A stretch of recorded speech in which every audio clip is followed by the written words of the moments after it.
eşidəndə dizlərimin belə titrədiyi lənət qorxu evində oldum. Burada bir-birindən qorxulu oyunlar var. Mən ilk öncə morq oyununa daxil oldum. Bura o qədər qorxulu və maraqlı idi ki, oyundan heç çıxmaq da istəmirdim. Və əlavə olaraq oyunda vaxt limiti yoxdur. İstədiyiniz qədər əylənə bilərsiniz. Aktyorların performansı, içərinin dizaynı o qədər xoşuma gəldi ki, həqiqətən də bir anlıq özümü qorxulu filmdə hiss etdim.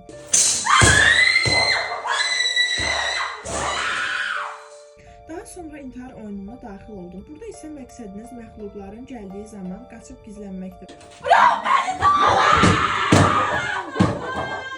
Aktyorlar sizi görməyəcək. Oyunun gedişatı o qədər qorxulu idi ki, aktyorların ani çıxışları məni sözü əsl mənasında dəhşətə gətirdi. Mən buranı çox bəyəndim. Siz də dostlarınızı götürüb əyləncəli anlar yaşamaq üçün bura gələ bilərsiniz.